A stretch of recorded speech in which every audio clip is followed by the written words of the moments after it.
Lah wonten menapa Raden? Kowe aja pamer karo Bratasena. Wae ngatasé munyuk sak lengen wae tak junjung. Aku ora kuat. Mongko wit sak prangkul rong prangkul tak jebol nganggo tangan siji wae aku kuat.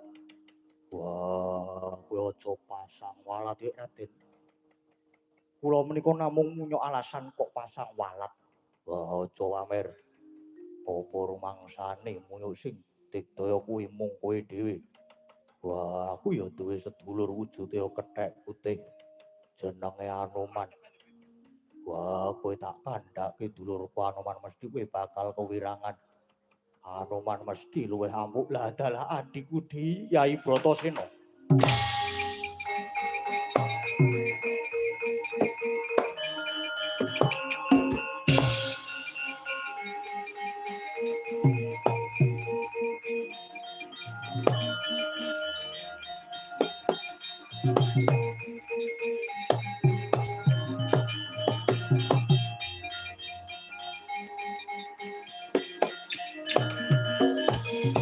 Jagat Dewa Bathara Hyang Rama Dewaku. Dalah-dalah bareng pun Kakang rangkul marang si Adi.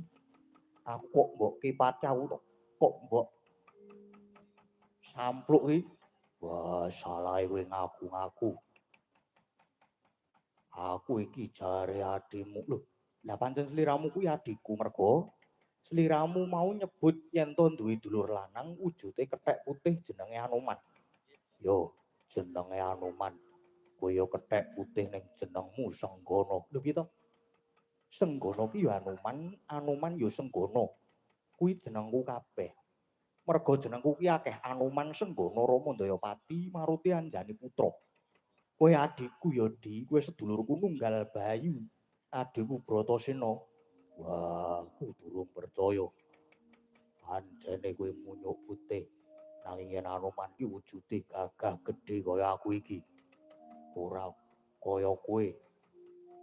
Munyuk mung sak lengan. Oh, kowe kepengin ngerti wujude Anoman sing gedhe to? Wah, yen pancen kowe iso wujud Anoman sing gedhe, aku lagi percaya. Oh, ngono. Yen ngono iki sawangan Bratasena.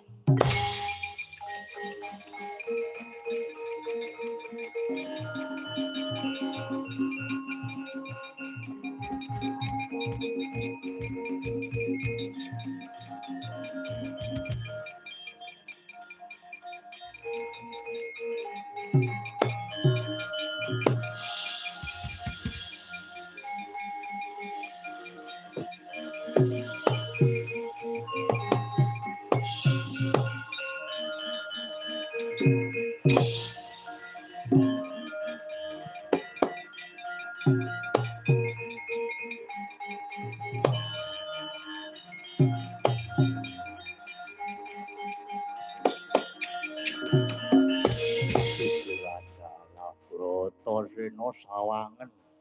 Anoman wis gedhe saiki. Wah, iso gedhe jebul. Yo, merga gedhe karo cilik kuwi manut kebutuhan. Nek biasa yo aku cilik, nek muni kurda yo terus gedhe ngene iki. Piye? Wah, yo aku wis percaya nek kowe Anoman bali yo wujudmu mau.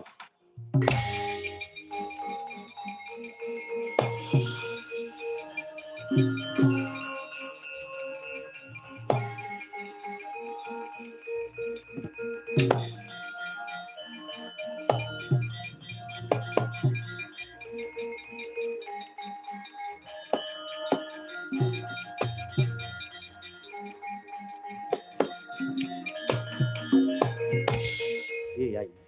Wis percaya to nek aku ki Anoman yo kakangmu. Yo, aku wis percaya.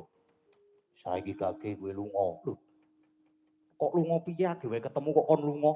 Mergo aku lagi ana pakaryan babati Wonomarta iki. Di pancene aku sengaja ngadang ning kene iki. Mergo aku ngeman karo si Adi aja mbok bacut ya Di mergo alas iki alas gawat kaliwat